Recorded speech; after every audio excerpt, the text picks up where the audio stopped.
जय हिंद, वंदे मातरम।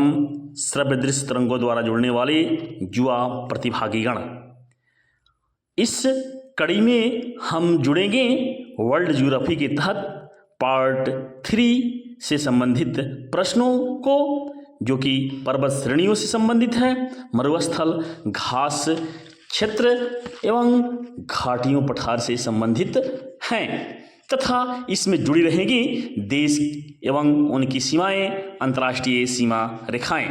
तो आइए अविलंब जुड़ते हैं लीनियर प्रश्नों की श्रृंखला से, जो कि अति महत्वपूर्ण परीक्षा उपयोगी प्रश्न हैं।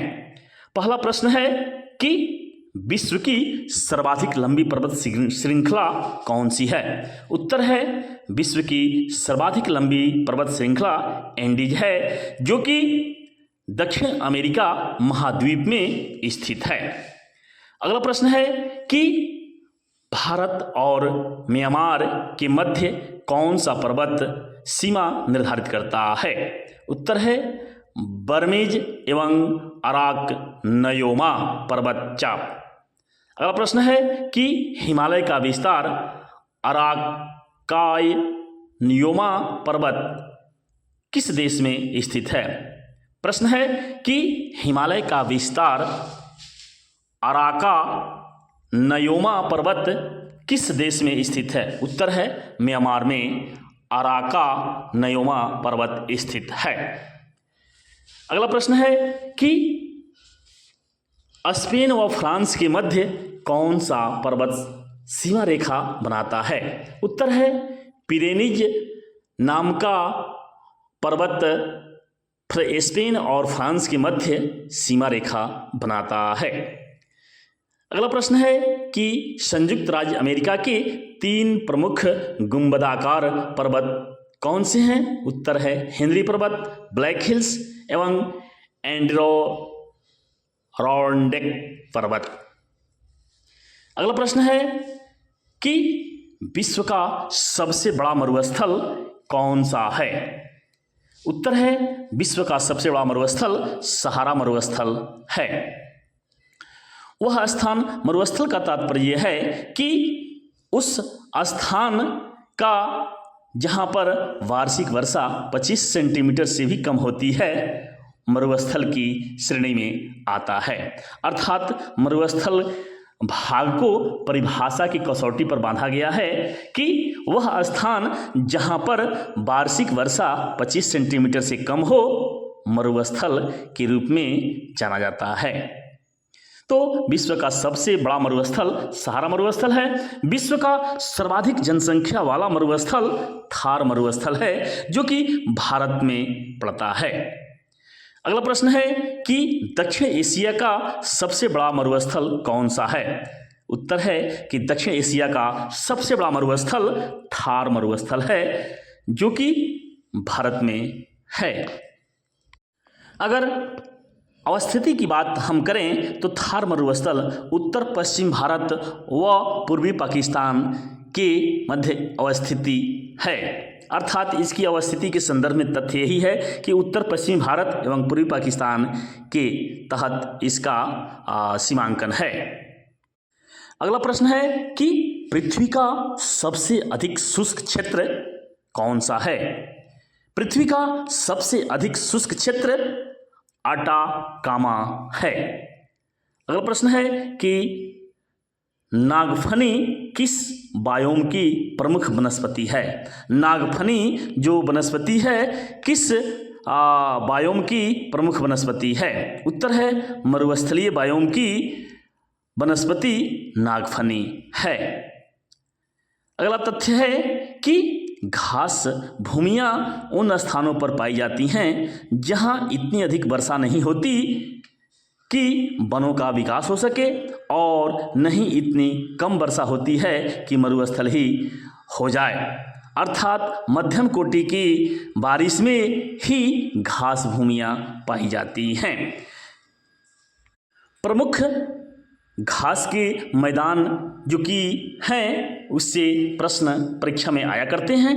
तो उससे संबंधित तथ्य हैं कि स्टेपी जो घास का मैदान है, यह मध्य एशिया और पूर्वी यूरोप के बीच में स्थित है।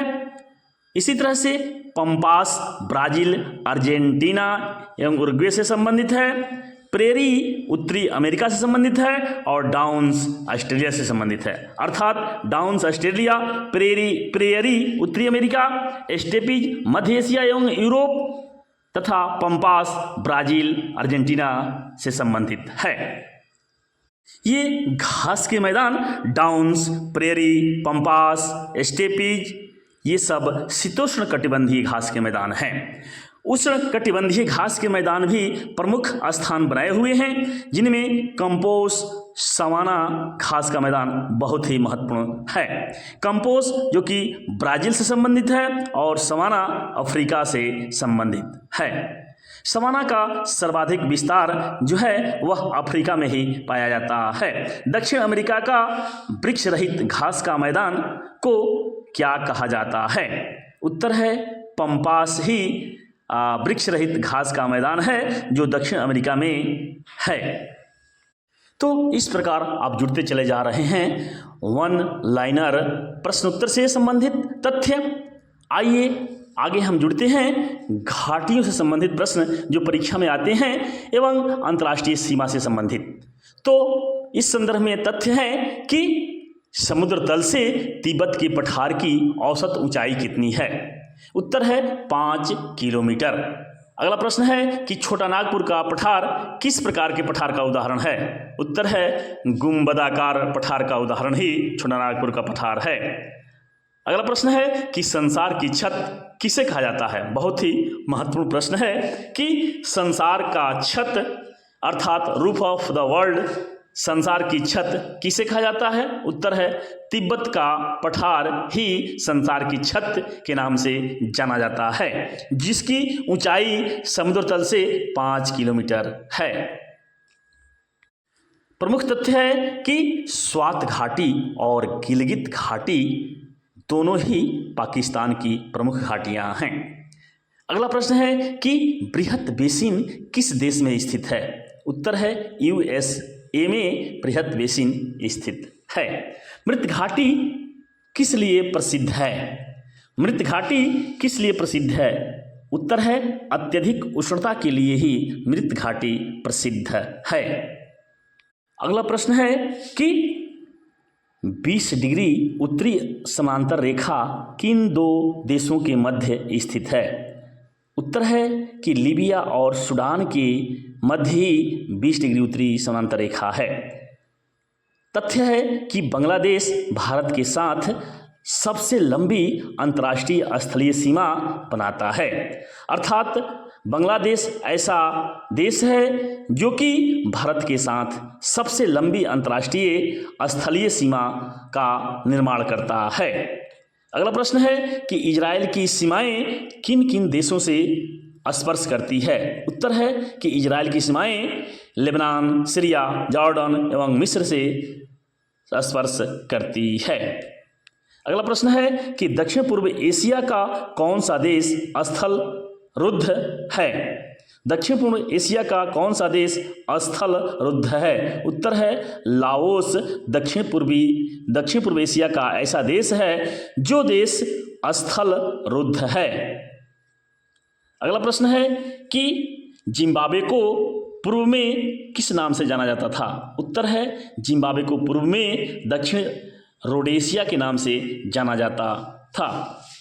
38वीं समांतर सीमा रेखा किन दो देशों के मध्य निर्धारित करती है?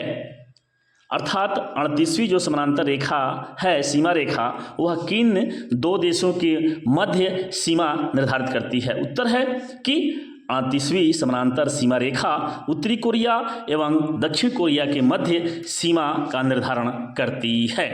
अगला प्रश्न है कि रेड क्लिफ रेखा का निर्धारण कब किया गया था और किसने किया था? उत्तर है 15 अगस्त 1947 को सर सिरिल रेडक्लिफ के द्वारा ही रेड क्लिफ रेखा का निर्धारण किया गया था, जो कि भारत पाकिस्तान के मध्य सीमा निर्धारित करती है। अगला प्रश्न है कि डुरंड रेखा किस देश के मध्य सीमा रेखा निर्धारित करती है? प्रश्न उत्तर है कि डुरंड रेखा पाकिस्तान और अफगानिस्तान के मध्य ही सीमा रेखा निर्धारित करती है। अगला प्रश्न है कि मैकमोहन रेखा किस देश के बीच सीमा का निर्धारण करती है? उत्तर है कि मैकमोहन रेखा भारत और चीन के बीच सीमा रेखा को निर्धारित करती है, जिसकी लंबाई 700 मील लंबी है और यह 1914 ईस्वी में सर मैकमोहन के द्वारा एक समझौते के तहत भारत और चीन के बीच सीमा का निर्धारण किया गया था। अर्थात इस सीमा के निर्धारण में महत्वपूर्ण स्थान सर मैकमोहन, जो कि ब्रिटेन के थे, अद्वितीय भूमिका निभाए थे। अगला प्रश्न है कि हिंडनबर्ग जो रेखा है, यह प्रथम विश्व युद्ध के समय निर्धारित रेखा जर्मनी और पोलैंड के मध्य सीमा का निर्धारण करती है। 24वीं समानांतर रेखा कच्छ के पास, जिसे पाकिस्तान भारत पाक की सीमा रेखा मानता है किंतु भारत इसे अस्वीकार करता है, वह है 24वीं समानांतर रेखा। और सिग फ्रायड रेखा एक ऐसी रेखा है जो द्वितीय विश्व युद्ध के पूर्व फ्रांस और जर्मनी की सीमा पर दीवारों, मीनारों और सैनिक चौकियों से घिरी प्रतिरक्षा के लिए निर्धारित की गई थी। तो इस प्रकार आप जुड़ते चले जा रहे हैं। सुनकर याद करें तथ्यों से, वन लाइनर, प्रश्नोत्तर से संबंधित तथ्य। तो आइए अगली कड़ी में हम जुड़ते हैं विश्व के प्रमुख नगर एवं उनके भौगोलिक उपनाम से संबंधित तथ्य, जो कि परीक्षा में अति महत्वपूर्ण स्थान रखते हैं। प्रश्न है कि कौन सा देश सूर्योदय के देश के नाम से जाना जाता है? उत्तर है जापान ही ऐसा देश है जो सूर्योदय के देश के नाम से प्रसिद्ध है। अगला प्रश्न है कि सन सिटी कहाँ अवस्थित है? उत्तर है दक्षिण अफ्रीका में सन सिटी अवस्थित है। अगला प्रश्न है कि क्वांटो के मैदान किस देश में स्थित है? उत्तर है जापान में।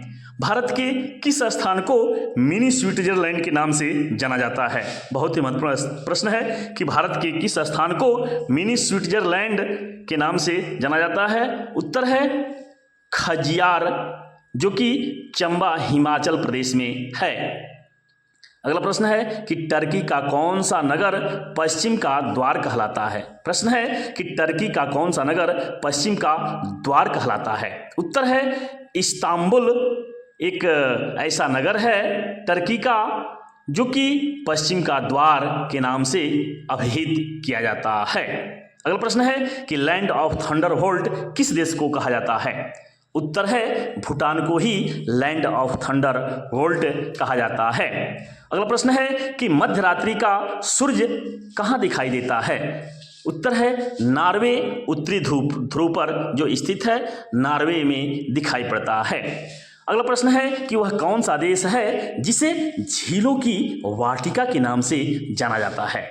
उत्तर है कि फिनलैंड एक ऐसा देश है जो झीलों की वाटिका की नाम से अभिहित किया जाता है। पक्षियों के महाद्वीप के नाम से किस महाद्वीप को जाना जाता है? उत्तर है दक्षिण अमेरिका।